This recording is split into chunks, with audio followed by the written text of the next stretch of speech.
తమిళ star hero Vijay నటించిన జననాయకన్ చిత్రానికి మద్రాస్ హైకోర్టులో ఊరట దక్కలేదు. గతంలో సింగిల్ బెంచ్ ఇచ్చిన ఉత్తర్వులను రద్దు చేసింది. జననాయకన్ సినిమాకు యూబీఏ సర్టిఫికేట్ ఇవ్వాలంటూ గతంలో సింగిల్ బెంచ్ తీర్పిచ్చింది. దీంతో సింగిల్ బెంచ్ తీర్పును సెన్సార్ బోర్డు సవాల్ చేసింది. దీంతో మద్రాస్ హైకోర్టు సింగిల్ బెంచ్ తీర్పును రద్దు చేస్తూ ఉత్తర్వులిచ్చింది. ఈ సినిమా సెన్సార్ సర్టిఫికేషన్ విడుదలకు సంబంధించి గతంలో సింగిల్ బెంచ్ ఇచ్చిన ఆదేశాలను హైకోర్టు డివిజన్ బెంచ్ రద్దు చేసింది. సినిమాల్లోని కొన్ని సన్నివేశాలు, సంభాషణలపై అభ్యంతరాలు వ్యక్తం చేస్తూ యూబీఏ సర్టిఫికేట్ ఇవ్వాలని తీర్పిచ్చింది. దీనిపై అభ్యంతరం వ్యక్తం చేస్తూ సెన్సార్ బోర్డు హైకోర్టును ఆశ్రయించింది. అనంతరం పూర్తి వాదనలు విన్న హైకోర్టు సింగిల్ బెంచ్ ఇచ్చిన తీర్పును రద్దు చేస్తూ ఉత్తర్వులు జారీ చేసింది.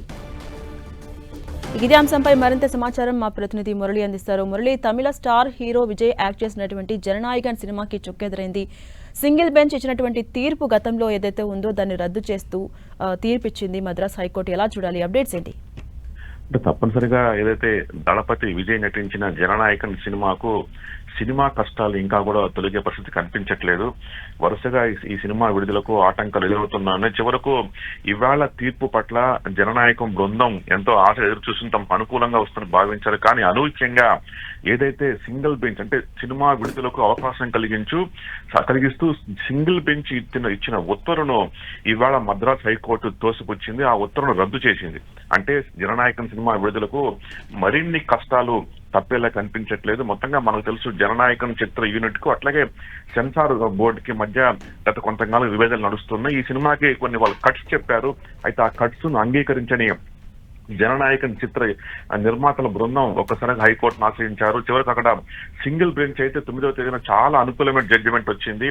కేవలం 1-2 కట్స్ విధించి చివరికి వాళ్ళకి సెన్సార్ సర్టిఫికేట్ ఇవ్వాలంటూ సెన్సార్ బోర్డును సింగిల్ బెంచ్ ఆదేశించింది. అయితే దీనిపైన సెన్సార్ బోర్డు అనూహ్యంగా అప్పీల్కి వెళ్ళింది. అంటే దీనికి ఆ కోర్టుకి ఆ ఉత్తర్వును అమలు పరచకుండా నిలపాలంటూ డివిజన్ బెంచ్ కు అప్పీల్కి వెళ్ళింది. మొత్తంగా ఇవాళ హైకోర్టు దానిపైన జడ్జిమెంట్ ఇచ్చింది. ఏదైతే సింగిల్ బెంచ్ సినిమా విడుదలకు అవకాశం కలిగిస్తూ సింగిల్ బెంచ్ ఇచ్చిన తీర్పును ఇవాళ మద్రాస్ హైకోర్టు కొట్టేసింది. దీంతో ఈ సినిమా అసలు ఎప్పుడు విడుదలవుతుందని అభిమానులు మాత్రం తీవ్ర నిరాశ వ్యక్తమవుతుంది. మరి ఈ వ్యవహారం పైన చిత్ర యూనిట్ ఎలా చూడాల్సింది, ఒకవేళ వీళ్ళు మళ్ళీ సుప్రీంకోర్టుని ఏమన్నా ఆశ్రయించే అవకాశం ఉందని తెలియాల్సింది. మొత్తంగా 9వ తేదీన విడుదల కావాల్సిన జననాయకన్ సినిమా ఇప్పటి వరకు విడుదలకు నోచుకోలేదు. ఇవాళ జడ్జిమెంట్ కూడా ఒక్కసారిగా విజయ్ టీం కు షాక్ ఇచ్చిందని చెప్పక తప్పదు. మరి చిత్ర యూనిట్ ఈ విషయంలో ఎలా వ్యవహరిస్తుంది కొంత ఆసక్తికరంగా మారింది. మొత్తంగా దీనిపైన ఒక రాజకీయ రగడ కొనసాగుతుంది. విజయ్ తన ఇది చివరి సినిమాగా ఇదివరకే ప్రకటించారు.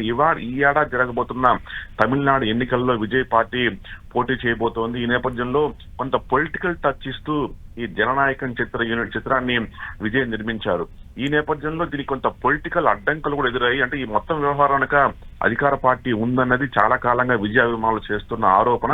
బట్ ఈ అంటే సింపుల్ గా చెప్పాలంటే సెన్సార్ బోర్డుకి అట్లాగే ఏదైతే కేవీఎన్ ప్రొడక్షన్స్ ఇది జననాయకన్ చిత్ర నిర్మించిన కేవీఎన్ ప్రొడక్షన్ మధ్య జరుగుతున్న వివాదం ఇది.